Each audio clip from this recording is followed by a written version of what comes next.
Hello Taurus, Sun, Moon, Rising, and Venus signs. Kamusta kayo? Sana po ay nasa mabuti kayong kalagayan. Welcome back po sa Star Tarot at kung bago kayo rito, welcome din po kayo. Please subscribe, like, share my videos, and leave me a comment kung nakaresonate po kayo. Thank you. So, first message ni Taurus, we have Chariot. So, napakaganda nito ni Chariot kasi moving on energy ito, no? Moving on energy. Meron kayo ditong sitwasyon na maaaring um, mahirap na sitwasyon na pinagdaanan, but you were able to manage to survive. You able to manage to surpass kung ano man itong medyo challenging situation na pinagdaanan ng iba sa inyo dito, Taurus. Kaya moving on ka na, napagtagumpayan mo na yan, and gayon, syempre, galing ka doon sa tagumpay, so, there is, lessons that you have learned dito. Marami kang natutunan from that situation. And maganda to kasi sa pag-move on ninyo, bit-bit ninyo, no? Yung natutunan ninyo dyan. Bit-bit ninyo yung learnings, bit-bit ninyo yung wisdom. At kaya mas magiging confident na kayo sa mga susunod pa ninyong gagawin. You will be more confident, you will be more confident, and you will be more determined na magagawa ninyo kung ano yung mga plano ninyong gawin. Mas mapagtatagumpayan ninyong mga yan kasi galing na kayo, no, sa ganong experience, no, na challenge na kayo, nahirapan kayo, pero napagtagumpayan ninyo. So, kung mga susunod pa na mga challenges sa buhay, hindi na ninyo yan iindahin. No? Wala na kayong iindahin dyan. Wala kayong uurungan, something like that, no? So, we also have Nine of Wands. Okay? So, dito naman sa Nine of Wands, Taurus, this is about boundaries, no? This is about boundaries. Binakuran na ng lalaki ang likod niya, 'di ba?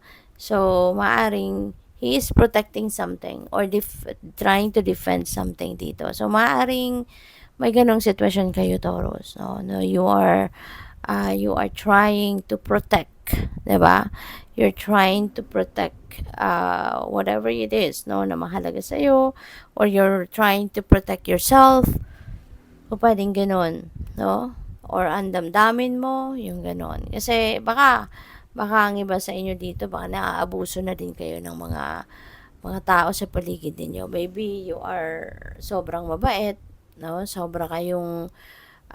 Pwedeng sobra kayong mabait, sobra kayong matulungin, very compassionate kayo.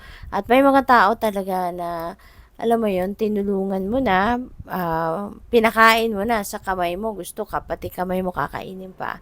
Yun, di ba? Yung ganong kasabihan. Kaya maaring now, nagkaroon kayo ng realization, it's about time na for you to build your healthy personal boundaries, no? Para matuto then yung mga tao maging aware na meron din silang dapat na limitasyon, no? So, we also have the Eight of Pentacles.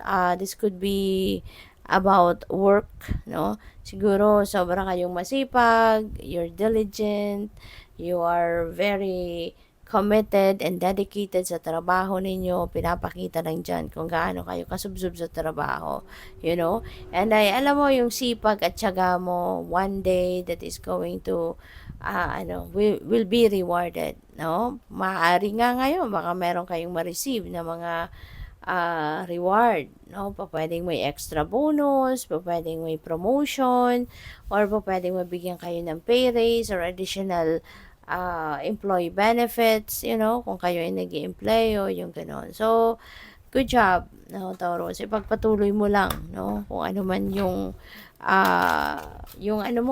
work culture mo, no, na pinapractice. That's really beautiful.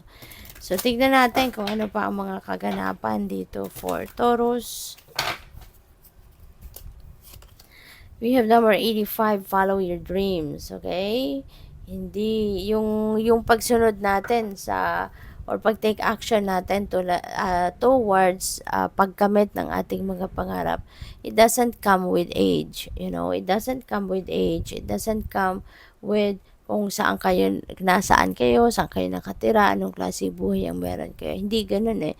'Di ba? All you need to do is to take the first step. Kung gusto ninyong mangyari ang mga pangarap ninyo, all you need to do is to take the first step towards that dream. Kasi hindi natin maaabot kung ano man ang mga bagay na gusto nating maabot, mga sitwasyon na gusto nating maabot, if we are not going to take action. Kaya napaka-importante ng first step, ng first step patungo doon. Kasi kapag nakapagsimula ka na, for sure, magtutuloy-tuloy na yan. Diba? Hanggang sa marating mo na yung inyong mga pangarap. Alright? So, we also have number 19, pride. Ayan. So, siguro, this is yung natin, yung pride na nakakasira ng relationship, nakakasira ng ng pagkakaibigan, nakakasira ng relasyon, no, ng romantic, yung ganon. So, maaari, no, na sa ngayon, baka paminsan nagkakaroon kayo ng ganito, kaya paalala ito sa inyo sa kayo, na sana wag na ninyo itong pansinin na pride ninyo. Diba? Just set it aside, leave that behind you, kasi walang naidudulot na maganda pag pinapairal natin ang pride. Imbes na magkakaayos na, hindi pa, kasi 'di ba papairalin ng pride, yung mga ganon, no? So, what else? We have physical activity. Baka kasi subsob na kayo sa trabaho, Taurus, at pag-uwi ng bahay or pagkatapos ng trabaho sa bahay, kung kayo ay nag-work from home, wala na kayong nagagawang iba kasi pagod na kayo. You are mentally and physically exhausted. Kaya kailangan, no, na reminder ito sa inyo na bigyan ninyo ng panahon or oras din ang sarili ninyo na magkaroon kayo ng time, no, to engage in a physical activity, whether that is trabaho or kunyari dancing, 'di ba? Kung Zumba, yung mga ganon, 'di ba? So, kailangan nating gumalaw-galaw. Kailangan natin na mag-exercise, no? Lalo-lalo na doon sa mga dati nang nag-exercise, bigla lang natigil for some reason.